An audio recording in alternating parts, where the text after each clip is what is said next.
Hamas mulai pakai strategi baru dalam memberi mimpi buruk bagi tentara Israel hari demi hari. Di saat Hamas mulai menerapkan taktik tangkap dan bunuh dari jarak dekat, IDF mulai mengaktifkan protokol Hannibal. Mengutip KBRI pada 15 Juli, hal ini dilaporkan oleh sumber utama media Israel pada Senin 14 Juli 2025.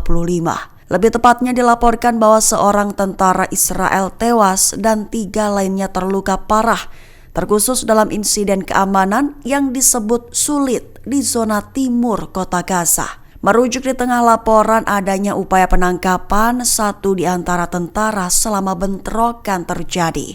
Sumber-sumber Israel mengonfirmasi bahwa tentara telah mengaktifkan protokol Hannibal, sebuah prosedur militer yang dirancang untuk mencegah penangkapan tentara. Bahkan jika itu berarti melukai atau membunuh mereka yang melakukan penangkapan. Sehingga hal ini mencerminkan besarnya kekhawatiran Israel bahwa upaya penangkapan yang berhasil akan terjadi.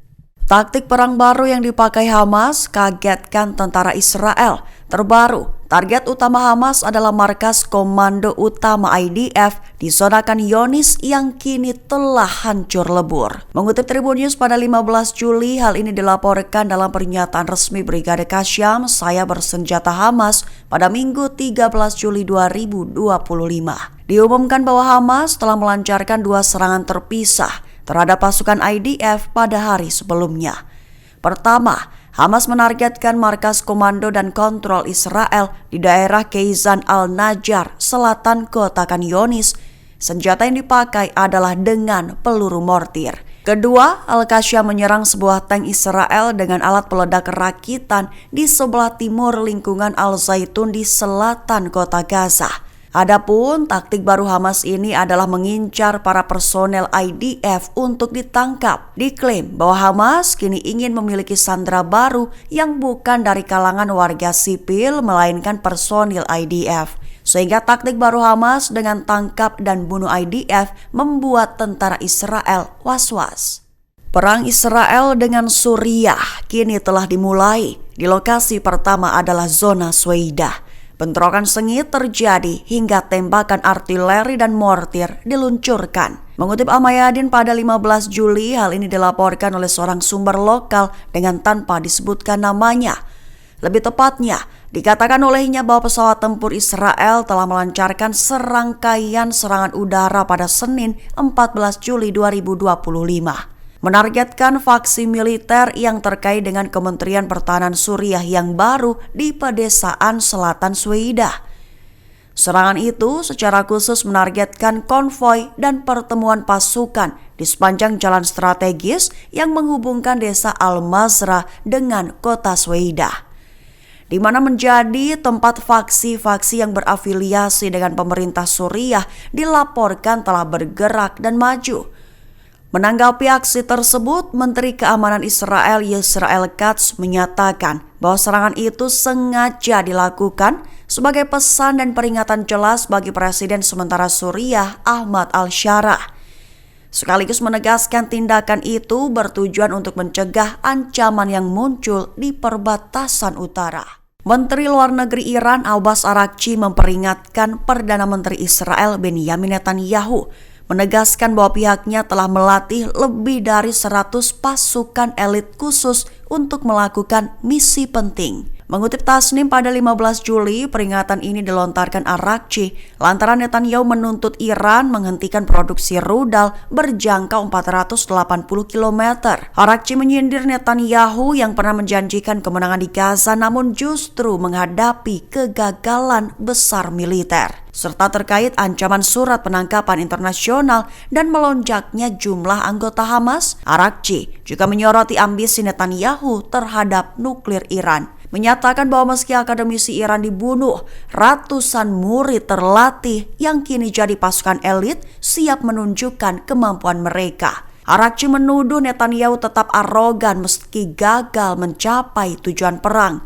Mencemoohnya dengan menyatakan bahkan harus bergantung pada Amerika Serikat seusai rudal Iran menghantam situs rahasia Israel.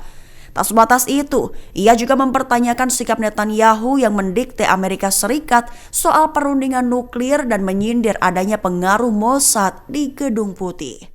Markas pasukan Amerika Serikat di Bandara Internasional Arbil, Irak, dihantam drone tak bertuan. Pasukan Kurdi bersuara mengklaim telah menembak jatuh drone misterius tersebut. Mengutip The New Arab pada 15 Juli, hal ini merupakan konfirmasi dari Dinas Kontraterorisme Wilayah Kurdistan. Diketahui dalam video yang beredar luas di media sosial, menunjukkan sebuah bola api yang jatuh dari langit. Ternyata itu adalah aksi penembakan jatuh pasukan Kurdi terhadap drone misterius tak bertuan. Mengklaimnya tak ada kerusakan bahkan korban jiwa yang ditimbulkan. Disebut tak bertuan lantaran hingga kini belum ada pihak yang mengaku bertanggung jawab. Adapun Bandara Internasional Arbil adalah markas yang menampung pasukan Amerika Serikat dari koalisi anti-jihadis internasional di wilayah otonomi Kurdistan, Irak. Sebagai informasi tambahan saja, Bandara Arbil yang mencakup pangkalan koalisi anti-jihadis internasional pimpinan Amerika sering menjadi sasaran serangan roket dan pesawat tak berawak pada tahun-tahun sebelumnya. United Torah Judaism menarik diri dari pemerintahan Benyamin Netanyahu, bertujuan agar Netanyahu mengubah arah dalam konflik Gaza dengan mengurangi jatah kursi di Knesset. Mengutip Kabarni, pada 15 Juli pengunduran diri itu telah dilakukan pada Senin 14 Juli malam. Partai ultra-ortodoks Yudaisme Torah Bersatu mengancam mundur dari koalisi Netanyahu, terkhusus akibat kegagalan Netanyahu merancang undang-undang pembebasan siswa yeshiva dari wajib militer. 6 dari 7 anggota tersisa telah mengajukan surat pengunduran diri, menyusul Ketua Partai Yitzhak Goldknop yang mundur sebulan lalu.